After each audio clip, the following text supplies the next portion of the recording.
Hai Pers, kembali lagi di YouTube channel Klinik Mutiara Cikutra bareng dengan saya Dr. Ines. Nah, di video part 2 kali ini nih tentang demam berdarah, saya akan membahas dan menjelaskan tentang siklus dari penyakit demam berdarah. Kalau misalnya Mams penasaran nih, gimana nih siklus penyakit demam berdarah, apakah demam berdarah bisa jadi parah dan sebagainya, bisa tonton terus videonya sampai akhir ya.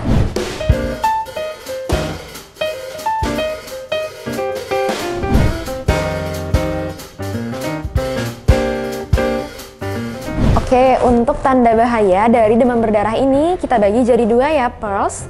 Yang pertama kita harus lihat dari segi klinisnya, dan yang kedua kita lihat dari parameter laboratoriumnya. Nah, untuk dari segi klinisnya, ini yang pertama, biasanya muncul tanda bahaya yang pertama adalah demamnya turun tapi keadaannya memburuk. Keadaan yang memburuk ini bisa ditandai dengan orang yang mengalami penyakit demam berdarah jadi tampak gelisah, lemas, lesu. Kemudian juga bisa muncul muntah yang terus-terusan, ada nyeri perut atau nyeri tekan di bagian perutnya. Kemudian juga bisa muncul adanya pembesaran di organ hati. Kemudian yang terakhir, yang paling berbahaya, ini bisa muncul BAK ataupun penurunan dari frekuensi buang air kecil. Jadi buang air kecilnya jadi sedikit nih, Pers. Nah, ini yang paling bahaya dari tanda demam berdarah. Kemudian parameter yang kedua kita lihat dari laboratoriumnya. Sebenarnya tidak hanya parameter trombosit yang kita lihat, yaitu kita bisa juga lihat dari kadar hematokrit. Mungkin kalau misalnya untuk hematokrit ini lebih diketahui oleh dokter ya, jadi biasanya dokter yang akan menjelaskan. Biasanya untuk tanda bahaya dari demam berdarah dari lab, itu yang pertama adalah kadar hematokritnya cenderung tinggi, disertai dengan penurunan jumlah kadar trombosit yang cenderung drastis. Kemudian juga kadar hematokrit itu dari awal memang sudah tinggi. Jika kadar hematokritnya memang dari awal sudah tinggi, biasanya ini menjadi parameter tanda bahaya dari demam berdarah, yang artinya sudah muncul adanya tanda perembesan pada plasma. Nah, jika sudah muncul adanya tanda hematokrit yang tinggi, karena tadi adalah tanda dari perembesan plasma, ini yang ditakutkannya bisa muncul adanya tanda perdarahan yang lebih lanjut, yaitu bisa muncul adanya mimisan, gusi berdarah, dan ini adalah yang paling sering terjadi pada penderita demam berdarah.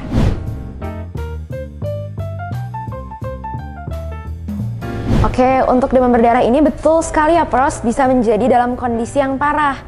Nah, biasanya kita perlu waspada nih pada demam-demam di hari keempat sampai 5. Karena ini rentan untuk pasien-pasien demam berdarah mengalami yang namanya Dengue Shock Syndrome atau DSS, yaitu kondisi di mana penderita demam berdarah mengalami kondisi shock akibat adanya perembesan plasma tadi.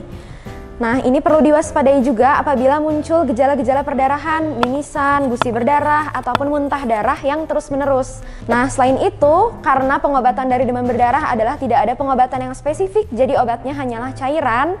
Jadi, selain mendapatkan terapi infus yang adekuat dari dokter, penderita demam berdarah juga harus mengkonsumsi cairan yang cukup, yaitu dengan konsumsi minimal air ya, 1,5 sampai 2 liter per hari. Sebenarnya tidak hanya air putih yang bisa dikonsumsi, tapi boleh juga konsumsi yang lainnya seperti teh, air kelapa, ataupun cairan elektrolit yang lainnya, supaya tidak jatuh ke dalam kondisi demam berdarah yang parah atau DSS tadi.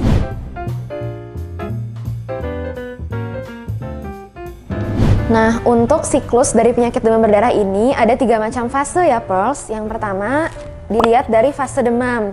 Nah, seperti yang tadi sudah saya jelaskan, untuk fase demam dari demam berdarah ini berlangsung dari 2 hari sampai dengan 7 hari.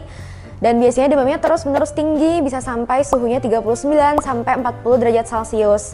Dan khasnya dari penyakit demam berdarah ini, selain tadi pola demamnya yang bifasik, juga pola demamnya sifatnya lisis. Lisis itu artinya demamnya akan langsung turun dengan cepat. Jadi bukan turun bertahap, tapi turun dengan cepat. Nah, ini adalah pola yang khas dari fase demam dari demam berdarah. Kemudian yang kedua adalah fase dari kritis. Nah, fase kritis dari penyakit demam berdarah ini berlangsung di hari keempat sampai 5 biasanya. Nah, biasanya kita juga bisa melihat dari laboratoriumnya. Biasanya trombositnya sudah turun progresif di bawah 100.000, dan kemudian kadar hematokritnya juga sangat meningkat drastis. Nah, ini bisa terjadi yang namanya kondisi shock tadi apabila dokter tidak memberikan penanganan yang tepat, pemberian cairan yang tepat dan sesuai dengan pasien.